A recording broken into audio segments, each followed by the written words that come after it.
নমস্কাৰ এক্সাম এছপাৰেণ্ট আসাম চেনেলৰ অন্য এটি ভিডিঅ'লৈ সকলোকে পুনৰ এবাৰ স্বাগতম জনাইছোঁ। আজিৰ ভিডিঅ'টিত আমি আগন্তুক গুৱাহাটী ইউনিভাৰ্চিটি বিএড এণ্ট্ৰেন্সৰ কাৰণে খুবেই গুৰুত্বপূৰ্ণ কিছুমান ইণ্ডিয়ান হিষ্ট্ৰীৰ প্ৰশ্নোত্তৰ আলোচনা কৰিম। Not only for Guwahati university BEd entrance exam, অসমৰ আন ইউনিভাৰ্চিটি কেইখনৰ বিএড এণ্ট্ৰেন্স এক্সামৰ কাৰণেও আজিৰ ভিডিঅ'টি খুবেই গুৰুত্বপূৰ্ণ। গতিকে বেছি দেৰি নকৰি আজিৰ ভিডিঅ'টিলৈ আগবাঢ়ো আহাচোন। ফাৰ্ষ্ট কুৱেশ্যনত সুধিছে when battle of Panipat was fought, পানিপথৰ যুদ্ধ কেতিয়া হৈছিল? আৰু অপশ্যনসমূহত দিয়া আছে 1566, 1546, 1526 এণ্ড 1500। চ' এই অপশ্যনসমূহৰ ভিতৰত অপশ্যন নাম্বাৰ চিটো কাৰেক্ট হয়। 1526ত পানিপথৰ যুদ্ধ হৈছিল। আমি এইখিনিতে আৰু এটা কথা জানিব লাগিব যে পানিপথৰ যুদ্ধ কাৰ কাৰ মাজত হৈছিলে। অ'কে, চ' আনচাৰটো হ'ব অপশ্যন নাম্বাৰ চি 1526। আৰু যুদ্ধখন হৈছিলে বাবৰ আৰু ইব্ৰাহিম লোধিৰ মাজত। অ'কে, চ' সেইটোও মনত ৰাখিবা কাৰ কাৰ মাজত যুদ্ধ হৈছিল আৰু কিমান চনত হৈছিলে। চ' নেক্সট কুৱেশ্যনলৈ আমি আগবাঢ়ো। কুৱেশ্যন নাম্বাৰ 2, হু ৰোড তুজুক-ই-বাবৰি, কোনে তুজুক-ই-বাবৰি নামৰ কিতাপখন লিখিছিলে? ইম্পৰ্টেণ্ট কুৱেশ্যন হয়। ইণ্ডিয়ান হিষ্ট্ৰী ছেকশ্যনৰ পৰা এনেকুৱা ধৰণৰ কুৱেশ্যনো আহে যে হিষ্ট্ৰীৰ লগত ৰিলেটেড কিছুমান বুক সেইকেইখনৰ ৰাইটাৰৰ নামটো আহিব পাৰে। চ' তুজুক-ই-বাবৰি কোনে লিখিছিল? অপশ্যনত আছে বাবৰ, আবুল ফজল, জাহাংগীৰ এণ্ড ঈশ্বৰ দাস। এইকেইজনৰ ভিতৰত কোনে লিখিছিল? আৰু শুদ্ধ আনচাৰটো হ'ব বাবৰ।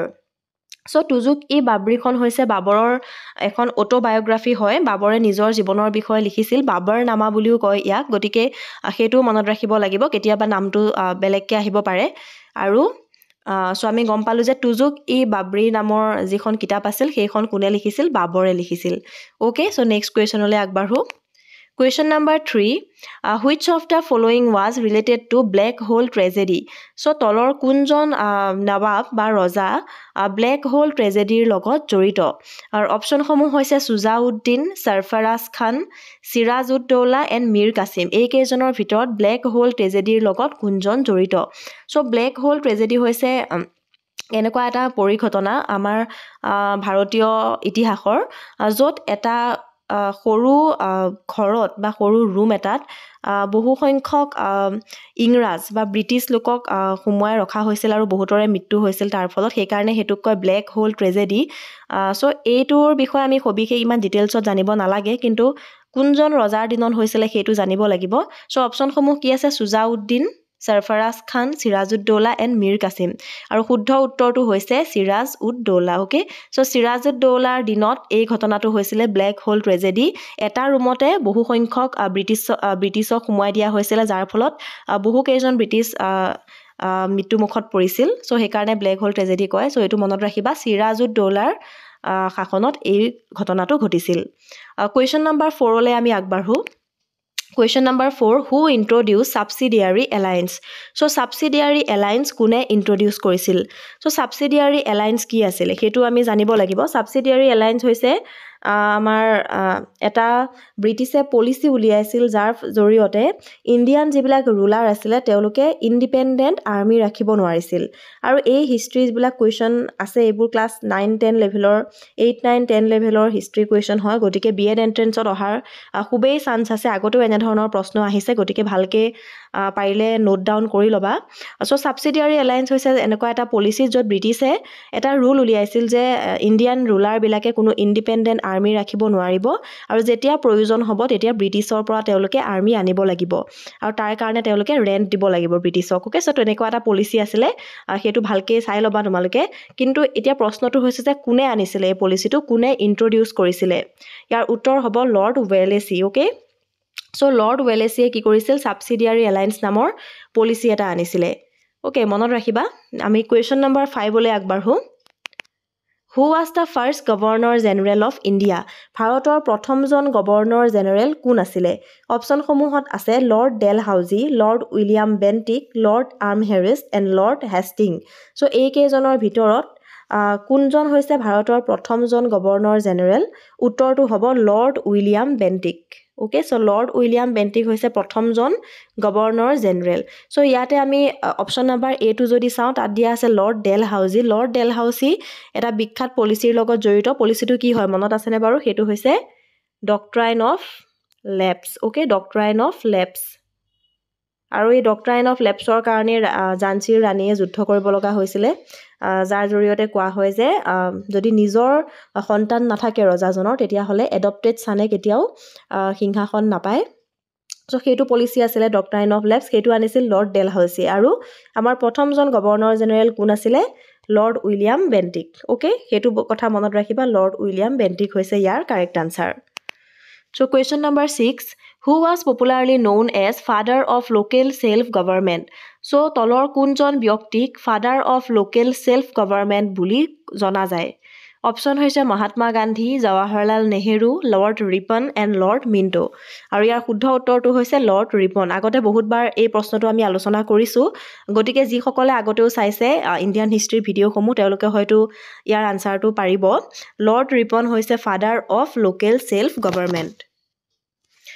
চ' আমি নেক্সট কুৱেশ্যনলৈ আগবাঢ়োঁ। নেক্সট কুৱেশ্যনত আমাক সুধিছে when Dandi march was started. Most repeated question, BEd এণ্ট্ৰেঞ্চত প্ৰায় আমি এই কুৱেশ্যনটো দেখিবলৈ পাওঁ যে দাণ্ডি মাৰ্চ কিমান চনত কৰা হৈছিল। আৰু ইয়াৰ উত্তৰটো হৈছে option number B, date is 1930। 1930 চনত দাণ্ডি মাৰ্চ হৈছিল। চ' এইখিনিতে তোমালোকলৈ এটি প্ৰশ্ন, দাণ্ডি মাৰ্চ 1930 চনৰ কি তাৰিখে হৈছিলে? চ' আমি কেতিয়াবা তাৰিখটো প্ৰশ্নত দি দিয়ে, চনটো একেই দি দিয়ে অপশ্যনবোৰত, কিন্তু তাৰিখটো বেলেগ বেলেগকৈ দিয়ে। সেইকাৰণে আমি তাৰিখটো জানি থোৱাটো কিন্তু খুবেই প্ৰয়োজনীয়। গতিকে তোমালোকে কমেণ্ট ছেকশ্যনত জনাবা যে কি তাৰিখে দাণ্ডি মাৰ্চ হৈছিল। চনটো ইতিমধ্যে মই কৈ দিছোঁৱেই, 1930 চনত হৈছিলে দাণ্ডি মাৰ্চ, যাৰ দ্বাৰা কি কৰা হৈছিল বাৰু? চল্ট আইন ব্ৰেক কৰা হৈছিলে, ভংগ কৰা হৈছিলে। Okay, question number 8, who was popularly known as Lokmanya. চ' কোনজন ব্যক্তিক লোকমান্য বুলি কোৱা হয়? এনেকুৱা ধৰণৰ প্ৰশ্ন আহিব যে সেইটো 100% চিয়'ৰ যে কোনজন ব্যক্তিক কি নামেৰে জনা যায়। আহিয়ে থাকে প্ৰতি বছৰ। আমি যদি প্ৰিভিয়াছ ইয়েৰ কুৱেশ্যন পেপাৰ বা কুৱেশ্যনবিলাক মন কৰোঁ, তেতিয়াহ'লে এনেকুৱা কুৱেশ্যন ডেফিনেটলি পাম যে কোনজন ব্যক্তিক কি নামেৰে জনা যায়। চ' তেনেকুৱা কনচেপ্টবোৰ আমি চাব লাগিব। চ' এইটো হিষ্ট্ৰীৰ লগত ৰিলেটেডকৈ মই প্ৰশ্নটো ইয়াত দিছোঁ যে হিষ্ট্ৰীৰ এজন ব্যক্তি লোকমান্য বুলি কাক কোৱা হয়?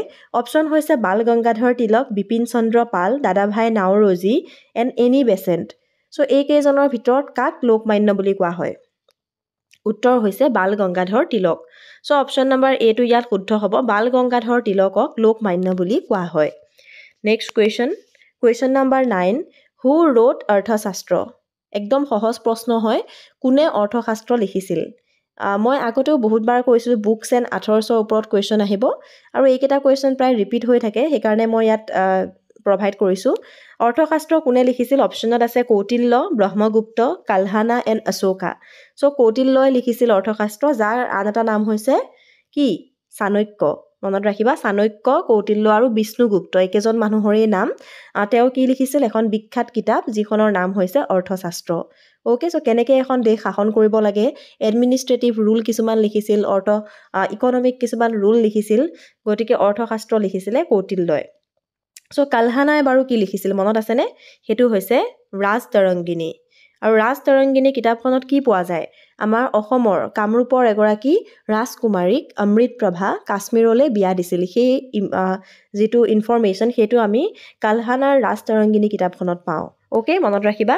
এণ্ড লাষ্ট কুৱেশ্যন আজিৰ ভিডিঅ'টিৰ, when Gandhiji gave the slogan do or die. গান্ধীজীয়ে কেতিয়া এই শ্লোগানটো দিছিলে? ডু অৰ ডাই, কৰিম অথবা মৰিম। কোনটো সময়ত এই শ্লোগানটো দিছিলে? অপশ্যন আছে ডিউৰিং কুইট ইণ্ডিয়া মুভমেণ্ট, ভাৰত ত্যাগ আন্দোলনৰ সময়ত, ইন কংগ্ৰেছ ছেশ্যন, কংগ্ৰেছৰ ছেশ্যনৰ মাজত, ডিউৰিং ৰাউণ্ড টেবুল কনফাৰেঞ্চৰ মাজত দিছিল, অথবা during civil disobedience movement, civil disobedient মুভমেণ্টৰ সময়ত দিছিলে। এতিয়া কোন টাইমত তেওঁ ডু অৰ ডাই শ্লোগানটো দিছিলে? আৰু শ্লোগানবিলাক কিন্তু আমি চাব লাগিব কোনজন ব্যক্তিয়ে কেনেকুৱা ধৰণৰ শ্লোগান দিছিলে। কিছুমান ইম্পৰ্টেণ্ট উক্তি দিছিলে তেওঁলোকে। ফৰ এক্সাম্পল এনেকুৱা বহুত আছে এক্সাম্পল যে তোমালোকে পাবা যদি ভালকৈ চোৱা, যিকেইখন কিতাপ ল'ব লাগে কিতাপতো পাই যাবা। So' it's do or die for example এইটো কোনে দিছিলে? সেইটো দিছিলে আমাৰ মহাত্মা গান্ধীয়ে। আৰু কেতিয়া দিছিলে? ডিউৰিং কুইট ইণ্ডিয়া মুভমেণ্ট, ভাৰত ত্যাগ আন্দোলনৰ সময়ত তেওঁ এই শ্লোগানটো দিছিলে।